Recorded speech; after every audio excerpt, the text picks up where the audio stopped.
अस्सलाम वालेकुम प्यारे स्टूडेंट्स, हाउ आर यू? रोज़ा मुबारक। नेकियों का बहार का मौसम है तो ज़्यादा से ज़्यादा नेकियां कमाइए, लेकिन साथ साथ मॉलिक्यूलर ऑर्बिटल थ्योरी भी पढ़ा करें। ठीक है, ये भी नेकी का एक काम है जो आप लोगों ने करना है। ये खुद ही है, खुद ही को कर बुलंद इतना कि हर तकदीर से पहले खुदा बंदे से खुद पूछे बता तेरी रज़ा क्या है। स्टूडेंट्स के लिए खुद ही क्या है? खुद ही का मतलब अगर तुम्हें पता है तो खुद ही का ये मतलब है कि तुम अपने काम से काम रखो। बस स्टूडेंट का क्या काम क्या होता है? नेकिया तो वैसे तो मुसलमान हमारा खुद ही बनता है कि हम उसको अप्लाई करो, यानी हम नेकिया करो, ठीक है। और पढ़ना भी एक तुम्हारा सबसे प्राइम काम है, इम्पोर्टेंट काम है। आपने पढ़ना है, ये एज पढ़ने का है, फिर आप नहीं पढ़ सकते, ठीक है।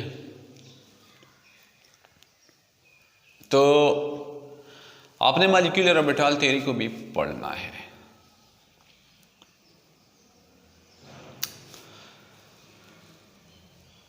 एक शख्स था जिसने क्वेश्चन पूछा,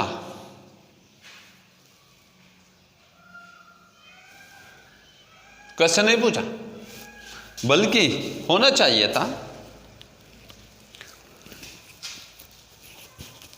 अगर आपको मैं थोड़ा सा समझाऊं, आप जरा ऑक्सीजन मॉलिक्यूल को देखो, ये पॉइंट देखो, आप O2 को देखो। इससे पहले आप लोग पढ़ चुके हैं, क्या पढ़ चुके हैं? VBT।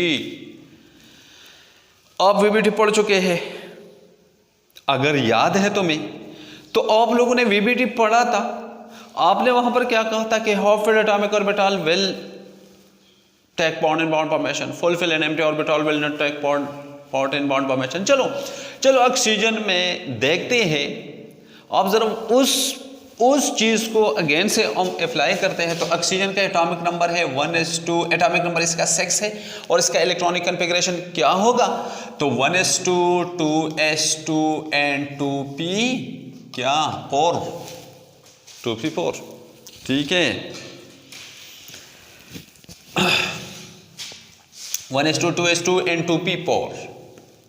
चलो ये एक ऑक्सीजन का मैं वैलेंस शेल लिख देता हूँ। वैलेंस का इलेक्ट्रॉन जो होते हैं, जो s ऑर्बिटल बॉन्ड में, तो ये जगह हिस्सा लेगा ना, आप लोग ऑलरेडी पढ़ चुके हैं। ये वाला तो अंदरूनी शेल है, ये तो हिस्सा नहीं ले सकता है, ठीक है। तो ये मैंने लिखा, ये ऑक्सीजन का मैंने क्या लिखा? s, और ये इसका p है, ये s है और ये इसका 2p ऑर्बिटल है, ठीक है। दूसरा ऑक्सीजन भी इस तरह करेगा जो मैंने यहाँ पर लिखा, ओके जी। अब क्या होने वाला है? आप लोगों ने पढ़ा था कि फुलफिल्ड एटॉमिक ऑर्बिटल बॉन्ड में हिस्सा नहीं ले सकता है। आप लोगों ने पढ़ा था कि half filled atomic orbital bond में हिस्सा लेगा। तो ये हाफ फिल्ड है, ये भी हाफ फिल्ड है, ये दोनों आपस में मिलकर क्या बनाएगा? बॉन्ड बनाएगा। कौन सा बॉन्ड करेगा? Sigma bond. आप लोगों ने ये भी पढ़ा है। अच्छा, ये भी हाफ फिल्ड है, ये भी हाफ फिल्ड है, तो ये दोनों मिलकर आपस में क्या करेगा? पाई बॉन्ड बनाएगा। ओके जी, बनाया, एग्री करते हैं, कोई मसला है नहीं। ऑक्सीजन कितने बॉन्ड्स करते हैं? आप लोगों ने पढ़ा था 2 बॉन्ड्स करते हैं। वैलेंस शेल में इसके 6 इलेक्ट्रॉन होते हैं। इसके एटॉमिक नंबर क्या है? 8 है। इसके वैलेंस शेल में 6 इलेक्ट्रॉन है, पहले शेल में 2, फिर 6, तो कितने बॉन्ड करेगा? 2 बॉन्ड्स करेगा। तो इसका ऑक्टेट, इसका भी कंप्लीट, इसका भी कंप्लीट। हम भी मानते हैं, ये भी उनने ऐसा भी किया। ओके, ठीक है जी, कोई मसला नहीं है। VBT एक्सप्लेन कर रहा है ऑक्सीजन को, अच्छी तरह से देखो। ये पॉइंट आप लोगों ने पिक करना है। यहां से आगे तुम्हारा, जब आपका, मैं क्वेश्चन क्लियर कर रहा हूं, मैं क्वेश्चन आप लोगों को मैंने क्वेश्चन लिखा है, बताने वाला हो, आपने वही पहले पिक करना है, तब जाके आंसर देंगे। आंसर फिर बड़ी तफसील से मिलेगा, ठीक है। ये क्वेश्चन है। लेकिन आप लोगों ने एक बात, अगर आपको एक पोस्टुलेट याद है तो आप लोगों ने लिखा था कि मॉलिक्यूलर ऑर्बिटल जब बनेंगे, मॉलिक्यूलर ऑर्बिटल तो नहीं, चलो मॉलिक्यूलर ऑर्बिटल आप नाम दे दें, ठीक है। जब बनता है तो उसमें इलेक्ट्रॉन कैसे होता है, इलेक्ट्रॉन्स का स्पिन अपोजिट होगा। ठीक है, चलो लेट फॉर एग्जांपल इन्होंने ये ऑर्बिटल बनाया, इन्होंने इस ऑर्बिटल ने ये जो ओवरलैपिंग हुआ है, इन्होंने ये ऑर्बिटल बनाया। अब स्पिन अपोजिट होना चाहिए, ठीक है, और ये वाले ने, इन दोनों ने ये वाला बनाया, इनका भी स्पिन अपोजिट होगा, ये वीबीटी कहता है, और ये ऐसा होना चाहिए। ठीक है, समझ में आया? समझ में आया होगा, आई थिंक समझ में आया होगा। ठीक है, अब देखो दो बॉन्ड्स क्लियर है, ऑक्सीजन का मॉलिक्यूल शो करता है क्लियर है, लेकिन एक बात ज़हन में रखो, हमेशा जब किसी मॉलिक्यूलर ऑर्बिटल में दो इलेक्ट्रॉन आते हैं, अगर दोनों इलेक्ट्रॉनों का स्पिन इस तरह अपोजिट हो तो वो क्या करने वाला है, इसको हम कहते हैं ऐसे सब्सटेंसेस को फिर हम कहते हैं, अगर किसी सब्सटेंस के मॉलिक्यूलर ऑर्बिटल में इलेक्ट्रॉन ऐसे पड़े हो तो इसको हम कहते हैं diamagnetic substance. Diamagnetic substance, magnetic substance. चलो कोई बात नहीं, सब्सटेंस को गोली मारो, ठीक है। और अगर किसी सब्सटेंस के मॉलिक्यूलर ऑर्बिटल में इलेक्ट्रॉन ऐसे आ रहे हो, चलो दो में बनाओ, कोई बात नहीं, एक बनाइए, कोई बात नहीं, तो इसको ऐसे सब्सटेंस जिसमें दो इलेक्ट्रॉन एक ऑर्बिटल में नहीं होते हैं बल्कि एक ऑर्बिटल में एक इलेक्ट्रॉन होता है, तो इसको कहता है paramagnetic substance. Paramagnetic substance, do you know paramagnetic किसे कहते हैं और डायमैग्नेटिक किसे कहते हैं? पैरामैग्नेटिक सब्सटेंसेस हमेशा वो सब्सटेंसेस होते हैं, पैरामैग्नेटिक हमेशा वो सब्सटेंसेस होते हैं जो मैग्नेट अट्रैक्ट नहीं कर देते हैं, ठीक है, और मैग्नेट वो अट्रैक्ट कर देते हैं, और ये जो डायमैग्नेटिक सब्सटेंसेस होता है ये मैग्नेट अट्रैक्ट नहीं कर सकते हैं। What does it mean? इसको थोड़ा सा समझो, ये पॉइंट जरा समझो। देखो हमें पता है कि अगर इलेक्ट्रॉन, जब किसी ऑर्बिटल्स में दो इलेक्ट्रॉन हो, दोनों का स्पिन अपोजिट डायरेक्शन में हो, तो जब एक इलेक्ट्रॉन ऐसा घूमता रहता है तो ये उस डायरेक्शन में इलेक्ट्रिक फील्ड प्रोड्यूस करता है, और जब भी ये इलेक्ट्रिक फील्ड प्रोड्यूस करता है साथ साथ मैग्नेटिक फील्ड भी प्रोड्यूस कर देता है। लेकिन ये इलेक्ट्रॉन ऐसा घूम रहा था, ये वाला इलेक्ट्रॉन, ये दूसरा इलेक्ट्रॉन जो होगा ये ऐसा घूमेगा। What does it mean? इसका मतलब ये हुआ कि ये इस डायरेक्शन में इलेक्ट्रिक फील्ड प्रोड्यूस कर रहा था और साथ साथ मैग्नेटिक फील्ड जो परपेंडिकुलर बन रहा था, प्रोड्यूस हो रहा था। ये इलेक्ट्रॉन उस तरफ से इलेक्ट्रिक फील्ड प्रोड्यूस कर रहा है और साथ साथ मैग्नेटिक फील्ड प्रोड्यूस कर रहा है, तो दोनों एक दूसरे के इलेक्ट्रिक और मैग्नेटिक फील्ड के जो असर होता है दोनों इलेक्ट्रॉन जायल कर देता है, और यू पूरा ऑर्बिटल जो होता है आपको मिलेगा कि मैग्नेट वो अट्रैक्ट नहीं करेगा, कि उनके अंदर जो मैग्नेटिज्म प्रोड्यूस हो रहा था वो एक दूसरे को जायल कर रहा था, ठीक है। दोनों इलेक्ट्रॉनों की वजह से जो फील्ड प्रोड्यूस हो रहा था वह एक दूसरे के असर को जायल कर रहा था। लेकिन ये वाला अगर घूमता है तो ये इलेक्ट्रिक फील्ड पैदा करता है, मैग्नेटिक फील्ड भी प्रोड्यूस हो रहा है। तो अब क्या है, ये जो चीज़ है ये मैग्नेट अपने तरफ अट्रैक्ट कर देगा। तो इन जैसे सब्सटेंसेस को क्या कहते हैं? Paramagnetic substance. और इन जैसे सब्सटेंसेस को क्या कहते हैं? डायमैग्नेटिक। पैरामैग्नेटिक क्या होता है कि मैग्नेट अपने तरफ अट्रैक्ट कर सकता है, डायमैग्नेटिक क्या होता है कि मैग्नेट अपने तरफ अट्रैक्ट नहीं कर सकता है। डन? क्लियर? जी क्लियर। तो अब क्वेश्चन क्या है, आप देखिए, अकॉर्डिंग टू वीबीटी, हमने वहां पर वीबीटी का किया है, यहां तक देखिए, VBT O2 oxygen is diamagnetic but actually oxygen is paramagnetic. VBT के मुताबिक ये तो डायमैग्नेटिक लग रहा है, देखो ये बिल्कुल डायमैग्नेटिक है, यहाँ पर अगर मैं इस ऑर्बिटल की जिक्र करूँ, बात करूँ, कोई बात नहीं, ये भी करो, ये भी शामिल करो, डायमैग्नेटिक डायमैग्नेटिक डायमैग्नेटिक डायमैग्नेटिक, ये वाला तो मॉलिक्यूल ये बनाइए, ये तो अभी नहीं है, इसका नेचर तो अभी खत्म हो गया है। तो ये है मॉलिक्यूलर ऑर्बिटल डायमैग्नेटिक डायमैग्नेटिक, तो ऑक्सीजन डायमैग्नेटिक होना चाहिए। Y O2 is paramagnetic, Y ऐसा क्यों है? तो इसके आंसर के लिए the answer of this question is provided by another theory known as molecular MOT, molecular orbital theory, molecular orbital theory put forwarded by Horns and Mulliken। याद रखो ये theory जो जिनने पेश की है उनका नाम है Horns and Mulliken। Okay, Horns and Mulliken। The main postulates, चलो आज सिर्फ हम जो केसेस हम कल करेंगे इंशाल्लाह, इनके जितने केसेस होते हैं आप लोगों को सिर्फ postulate का एक्सप्लेनेशन करना है। जो 6 postulates मैंने लिखे, 7 postulates मैंने लिखे हैं, वैसे इससे ज़्यादा भी आप लिख सकते हैं। उन्होंने तो बताया है, हम तो उनका खुलासा बयान कर रहे हैं। उन्होंने तो बहुत ज़्यादा मेहनत की है, ये जो साइंटिस्ट है उन्होंने बहुत बड़ा मेहनत किया था, उनका खुलासा हम पेश कर रही है। हो सकता है तुम्हारी बुक में ये पॉस्टुलेट 3-4 दिए गए हो, आप 5-6 भी लिख सकते हैं, ये सब उनके पॉस्टुलेट है, सब उनने। लेकिन आप हो सकता है कि अब 3-4 पॉस्टुलेट से तुम्हारा काम निकल सकता है, तो कोई बात नहीं, आप वो लिखें। लेकिन मैंने सब के सब इसलिए शामिल किए हैं ताकि तुम्हें आगे जाके कोई मसला फिर ना आए, ठीक है। तो जनाब उनके मेन पॉस्टुलेट्स क्या है मॉलिक्यूलर ऑर्बिटल थ्योरी के? इससे पहले जो तुमने वीबीटी में पढ़ा था, वीबीटी में आप लोगों ने पढ़ा था कि सिर्फ क्या होता है, क्या होता है, आप लोगों ने पढ़ा था कि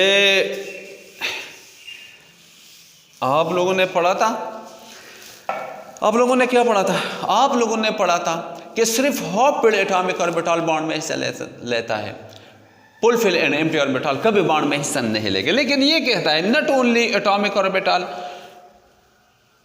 will take part in bond formation but also fulfill and empty orbital will also take part in bond formation। वो तो कहता है कि सिर्फ हाफ फिल्ड लेता है, ये कहता है नहीं जी सब लेता है। ये पॉइंट ज़रा 5 नंबर पॉइंट्स को ऑफ इसके साथ कंपेयर करें फौरन से, इसके बाद में फौरन से 5वां नंबर पॉइंट आपको एक्सप्लेन कर देता होता है कि ये दोनों एक दूसरे के साथ बहुत ज़्यादा रिलेट है। मैं नहीं बस समझा रहा हूँ, मैं नहीं कहता हूँ, ठीक है, मैं थोड़ा सा ये वाला बताने वाला हूँ कि अगर आपको H2 की, अगर मैं H2 की बात करूँ, अगर मैं बात करूँ H2 की, तो ये 1s1 है और दूसरे का भी 1s1 है। अब 2 हाइड्रोजन से मिलके, 2 हाइड्रोजन के एटम से मिलके बना है। तो अब क्या है, ये एक हाइड्रोजन और ये दूसरा हाइड्रोजन, ये एटॉमिक ऑर्बिटल है। ओके, ये एटॉमिक ऑर्बिटल है। और जनाब ये क्या करेगा, ये इसको कहते हैं एनर्जी प्रोफाइल डायग्राम। ये कल मैं एक्सप्लेन करूंगा, आज मैं ये चीज़ एक्सप्लेन नहीं करने वाला। मैं आज तुम्हें सिर्फ पॉस्टुलेट एक्सप्लेन करने वाला हूँ। आप पॉस्टुलेट को अच्छी तरह से पढ़ें तो आप लोगों ने ये हिस्सा लेगा, ये भी बॉन्ड में हिस्सा लेगा, ये भी हिस्सा लेगा। अगर ये इस तरह होता, लेट फॉर एग्जाम्पल ये खाली होता, यहाँ पर भी कोई एक खाली होता, ये भी बॉन्ड में हिस्सा लेता, ऐसा कोई केस तो नहीं आया। बहरहाल बॉन्ड में हिस्सा जरूर लेता, ऐसा है नहीं, लेकिन ऑर्बिटल्स बन सकते हैं। मैं बताने वाला हूं जनाब, अगर ये फुल फिल्ड होता, लेट फॉर एग्जांपल ये 2 ऑर्बिटल फुल फिल्ड होते, ये भी बॉन्ड में हिस्सा लेता, ये भी बॉन्ड में हिस्सा ले सकते, लेकिन कोई है नहीं अभी। ये मैंने ये एक्सप्लेन करने की कोशिश की है। अब कल जब मैं केसेस करूंगा तो आपको full filled and empty orbitals भी मिलेंगे, ठीक है, आपको वहां पर केसेस मिलेंगे। आज मैं ये केसेस नहीं करने वाला, सिर्फ आपको बताने वाला हूं कि सिर्फ ये जो हाफ फिल्ड है ये नहीं बॉन्ड में हिस्सा ले सकता, ये वाला भी ले सकता है, ये कहता है, और ये वाला भी ले सकते। चलो ये वाला ख़त्म कर दें, ये दोनों ख़त्म करिए, हाइड्रोजन का केस है।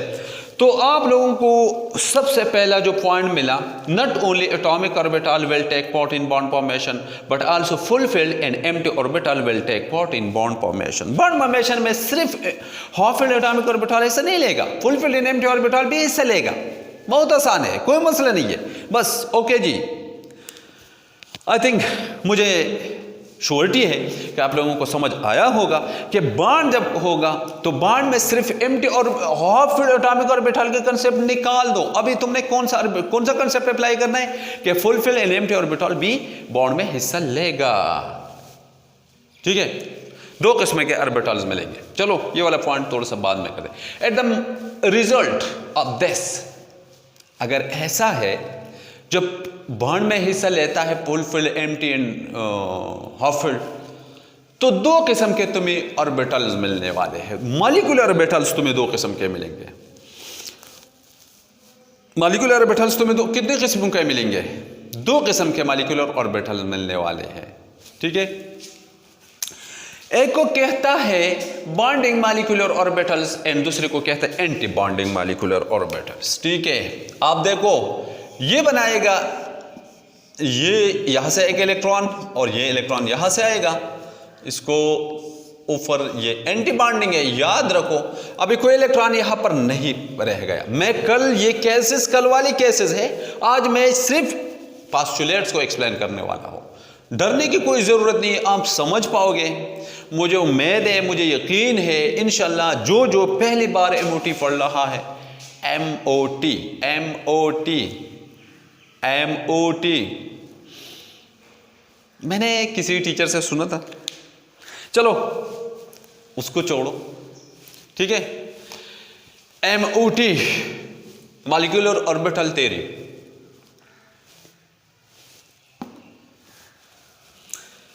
आपको कितने किस्म के ऑर्बिटल मिलने वाले हैं? 2 किस्म के। This is called bonding molecular orbital, bonding ammo, और ये ABMO anti bonding molecular orbital. ये तुम्हें एनर्जी, ये जो जितना ऊपर जाता है एनर्जी ज्यादा हो जाता है। ठीक है, कितने किस्म के ऑर्बिटल्स बने? 2 किस्म के, bonding molecular orbitals and anti bonding molecular orbitals. Bonding molecular orbitals and anti bonding molecular orbitals. ठीक है, क्वेश्चन ये अराइज होता है कि क्यों 2 बनते हैं, ये वाला क्यों नहीं बनता है?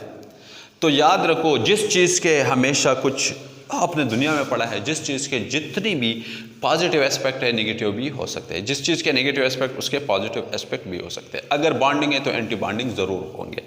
ठीक है, तो अब जनाब, अब बात यह है, मॉलिक्यूल जब बनेगा तो इनके बिना पर बनेगा। सबसे पहले ये बनेगा, मॉलिक्यूलर ऑर्बिटल बनेगा, और मॉलिक्यूलर ऑर्बिटल के बाद क्या बनेगा? मॉलिक्यूल बनेगा। याद रखो, ये बहुत इंपॉर्टेंट पॉइंट है। सबसे पहले क्या बनेगा? मॉलिक्यूलर ऑर्बिटल बनेंगे, और मॉलिक्यूलर ऑर्बिटल के बाद मॉलिक्यूल बनेंगे। ठीक है, तो अब क्या है, इसका एनर्जी कम क्यों है? याद रखो, मॉलिक्यूलर ऑर्बिटल जो होता है वो 2 एटमों के मॉलिक्यूलर ऑर्बिटल आपस में मिले हुए होते हैं ना। ठीक है, तो ये बताओ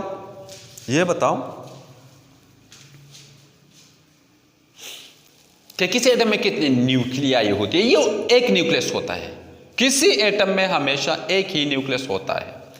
तो जब मॉलिक्यूल बनता है तो 2 एटमों से मिलकर बना होता है, तो 2 न्यूक्लियाई होती है, एक एटम का एक न्यूक्लियस और दूसरे एटम का एक न्यूक्लियस। तो मॉलिक्यूलर ऑर्बिटल में तो 2 एटमों के न्यूक्लियाई आपस में मिले हुए होते हैं।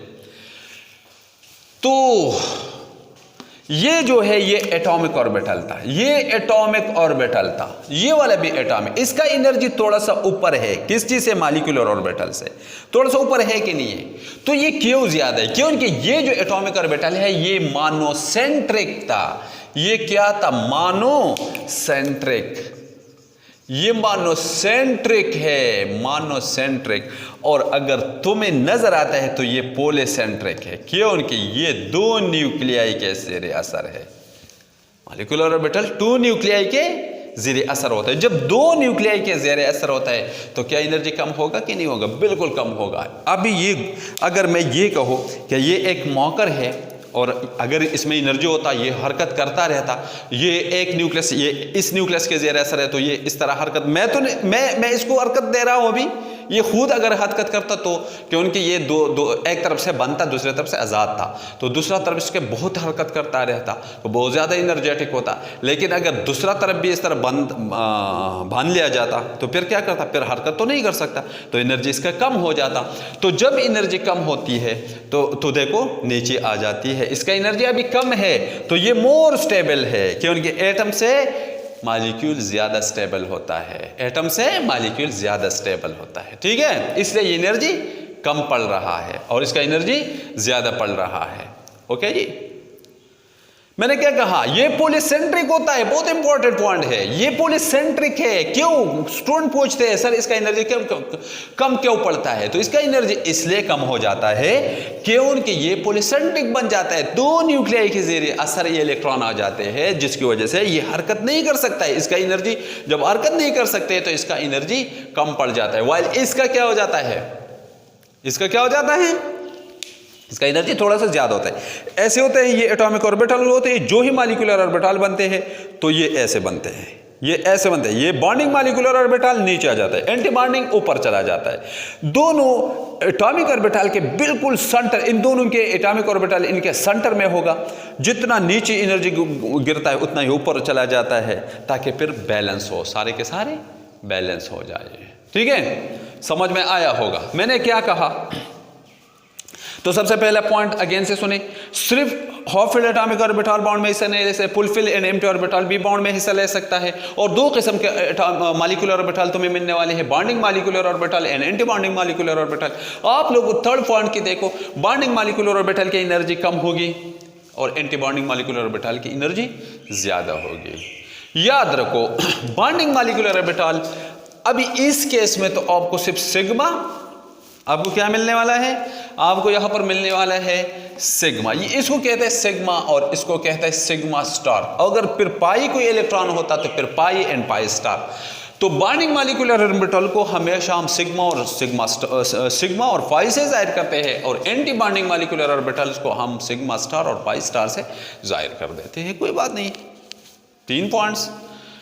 Not only half filled atomic orbital will take part in bond formation, but full filled empty orbital will also take part in bond formation. As the result of this, 2 types of bonding molecular orbitals are formed, that is bonding molecular orbital and anti-bonding molecular orbital. They will be represented by sigma and pi, sigma and pi, and sigma star and pi star.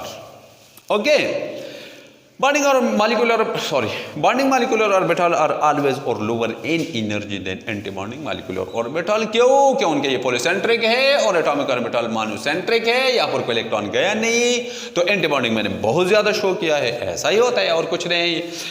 Number 4 point क्या है, electron in molecular orbitals follow hertz rule. Hertz rule, Pauli exclusion principle, aufbau principal.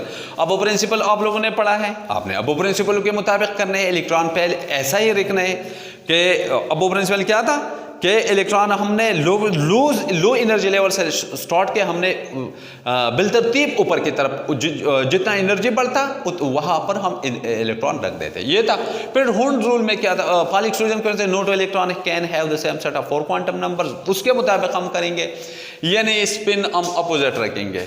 ठीक है, और hertz rule जब आपको same energy electron orbital available हो तो electron सबसे पहले हम सिंगल रखेंगे। ये केसेस आएंगे, भी नहीं आए हैं, ये केसेस कल आप जब करेंगे ये पॉइंट वंस अगेन मैं वहां पर भी अगेन से तो मैं एक्सप्लेन कर दूंगा, लेकिन आज चूंकि वो एक्सप्लेन नहीं हो सकता है क्योंकि अभी केसेस हमने नहीं करने, केसेस हम कल करेंगे, अप्लाई करेंगे ये थ्योरी इंशाल्लाह। ठीक है, एंड नंबर 5, ये बहुत इंपॉर्टेंट पॉइंट है।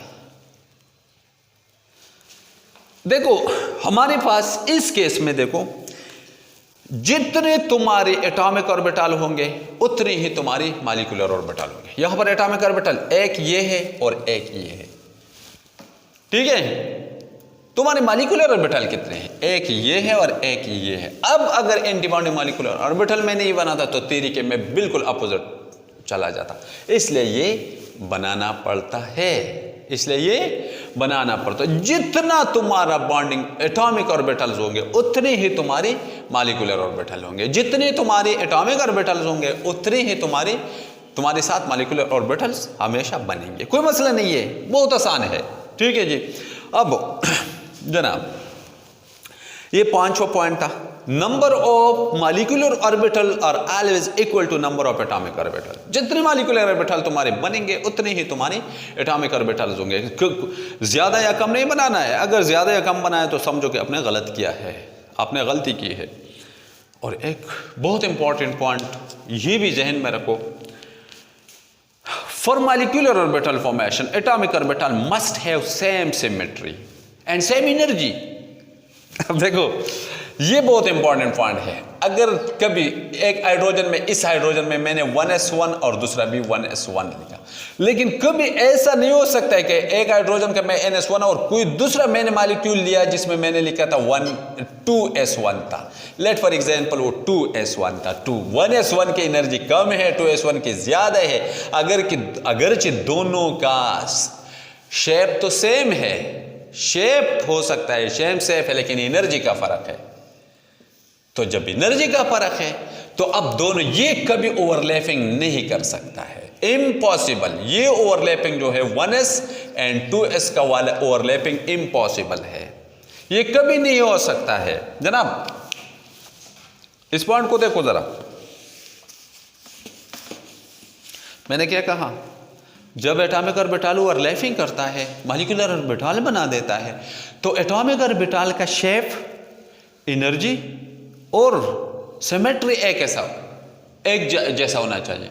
यहाँ पर तो मैंने सिमेट्री नहीं एक्सप्लेन किया है, चलो एक बार कैसे अप्लाई कर देंगे, आप लोगों को समझ आएगा वहाँ से। लेकिन देखो आप कभी ऐसा नहीं कर सकते कि एक का आप 1s लिखे और दूसरे का आप 2s लिखे, कोई 2s1 वाले मॉलिक्यूल एटम आके 1s1 वाले के साथ इस तरह बॉन्ड करेगा, कभी नहीं कर सकता है। इसका क्या मतलब है, आप सोडियम ले लें, सोडियम का क्या होता है, सोडियम का 2s1 होता है, 2s1 नहीं होता है, बल्कि आप कोई लिथियम वाले ले लें, हाइड्रोजन लिथियम का क्या होता है 1s2 एंड 2s1 ऐसा होता है। तो ये कभी इसके साथ इस तरह के नहीं कर सके जैसे कि हाइड्रोजन में कर सकता है। ओके, तो आप लोगों को पता चला कि क्या एक होना चाहिए, दोनों का क्या होना, एक होना चाहिए, दोनों का एनर्जी एक जैसा होना चाहिए। और सिमेट्री का देखो, आप अगर देखिए तो p ऑर्बिटल जो होता है ये हमारे पास होता है, अगर मैं इसको py से जाहिर करूँ, इसको मैं जाहिर करूँ px से, और फी g को मैं इस तरह जाहिर करूँ, चलो ये मैंने pg,